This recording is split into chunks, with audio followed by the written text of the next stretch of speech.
बिस्मिल्लाहिर्रहमानिर्रहीम।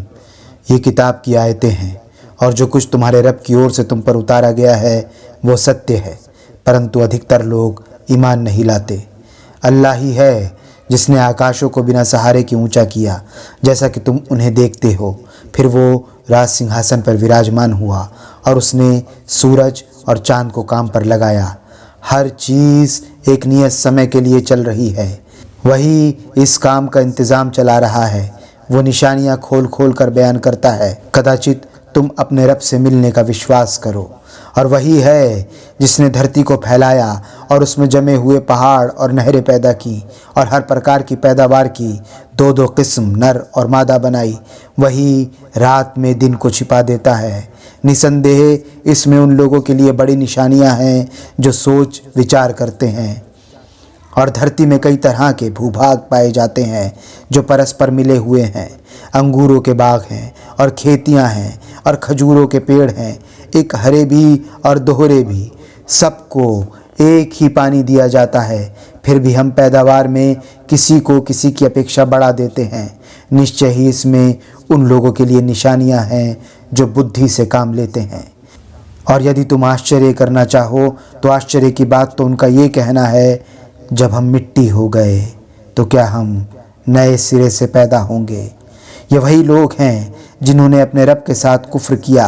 ये वही लोग हैं जिनकी गर्दनों में तौक पड़े हुए हैं। यही आग जहन्नुम में जाने वाले हैं, जहाँ वो सदा रहेंगे।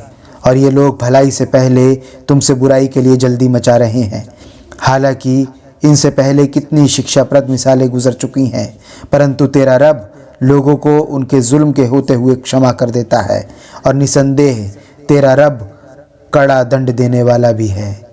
और कुफ्र करने वाले कहते हैं, इस पर इसके रब की ओर से कोई निशानी क्यों नहीं उतारी गई।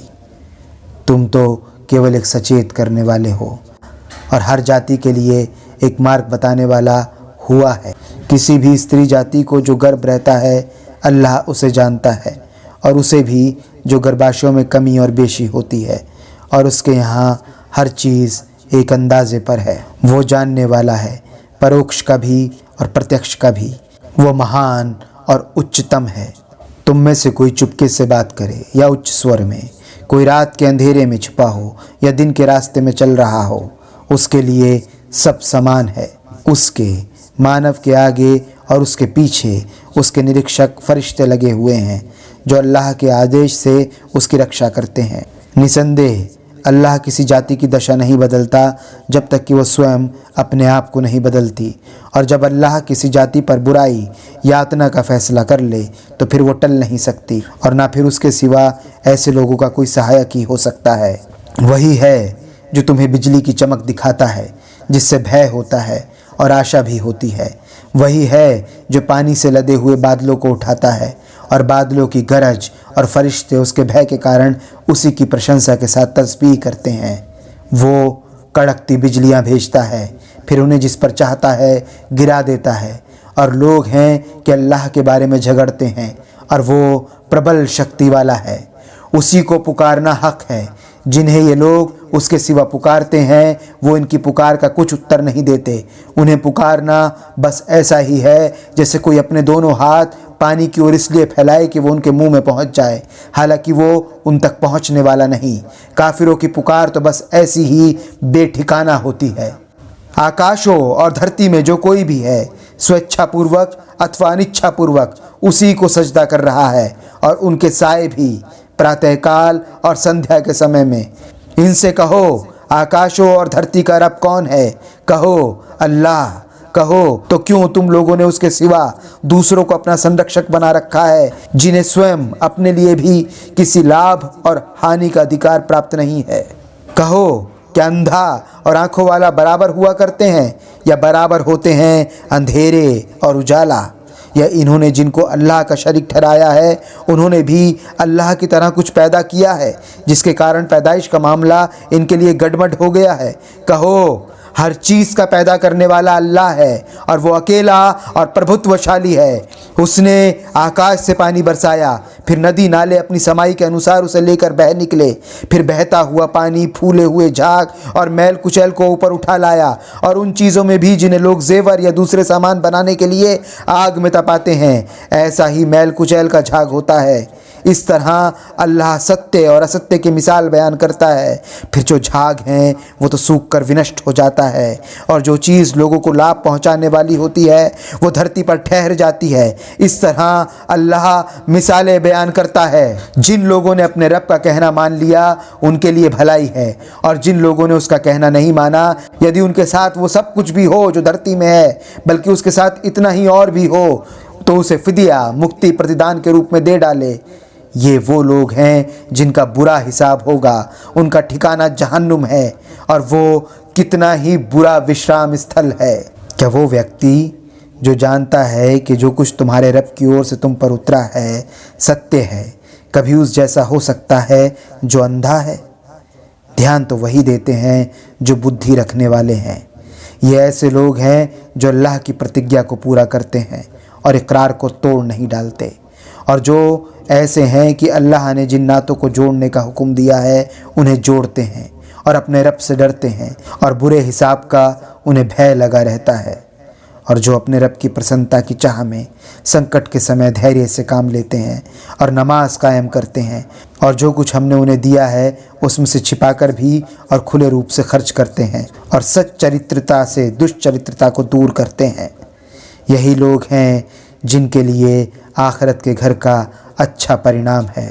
सदैव रहने के बाग हैं जिनमें वो प्रवेश करेंगे, और उनके पूर्वजों और उनकी पत्नियां और उनकी संतानों में से जो नेक होंगे वो भी उनके साथ प्रवेश करेंगे, और फरिश्ते हर दरवाजे से उनके पास बधाई देने आएंगे।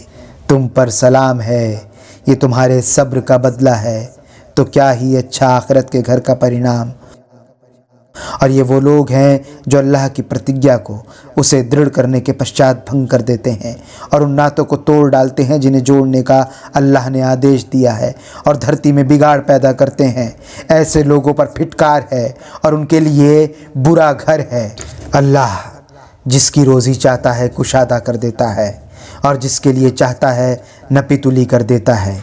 और ये लोग सांसारिक जीवन पर फूल रहे हैं, हालांकि सांसारिक जीवन आखिरत की अपेक्षा थोड़ी सुख सामग्री के सिवा कुछ भी नहीं।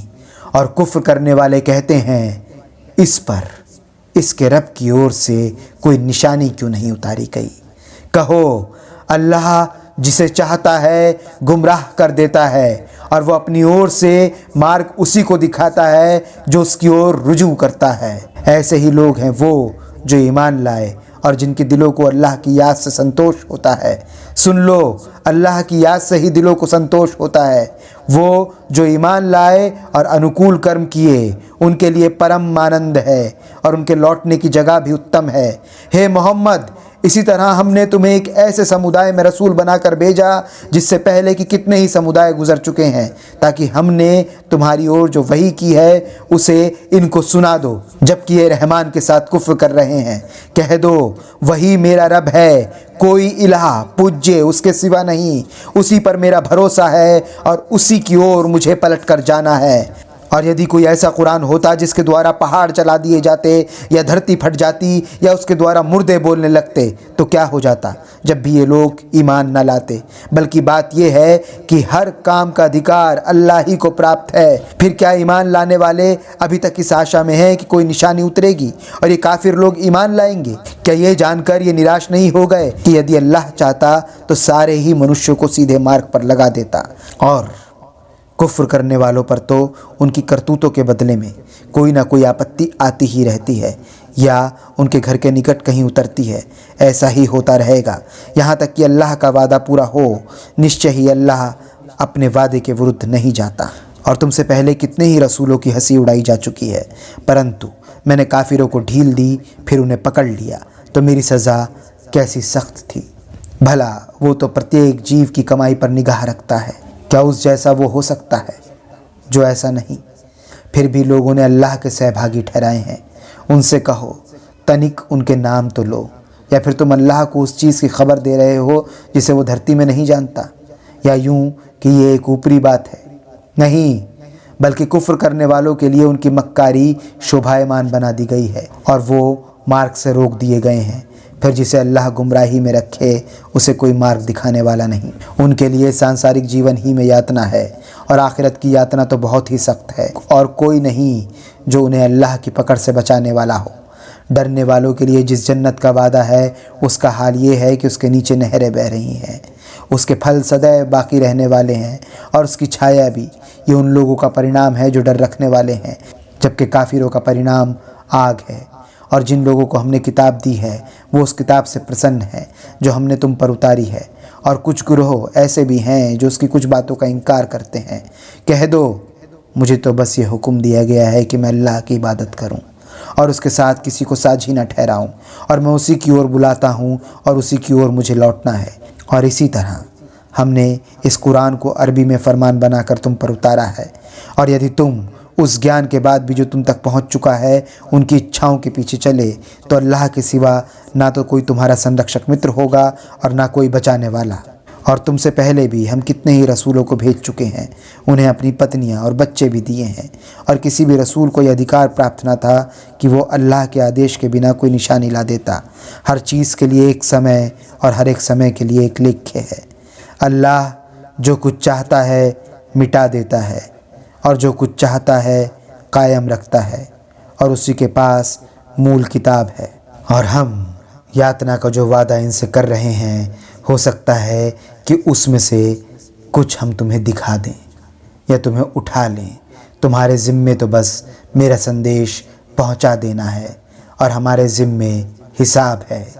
क्या ये देखते नहीं कि हम इस धरती भूभाग को उसके किनारों से घटाते चले आ रहे हैं, और अल्लाह फैसला करता है, कोई नहीं जो उसके फैसले को टाल सके, और वो जल्द हिसाब लेने वाला है। और इनसे पहले जो लोग गुजरे वो भी चाल चल चुके हैं, परंतु सब चाल तो अल्लाह ही के हाथ में है। प्रत्येक जीव जो कमाई कर रहा है उसे वो जानता है। जल्दी ही काफिरों को ज्ञात हो जाएगा कि आखिरत के घर का अच्छा परिणाम किसके लिए है। और ये कुफ्र करने वाले कहते हैं तुम भेजे हुए रसूल नहीं हो। कह दो, मेरे और तुम्हारे बीच गवाह की हैसियत से अल्लाह ही काफ़ी है, और वो जिसके पास किताब का ज्ञान है।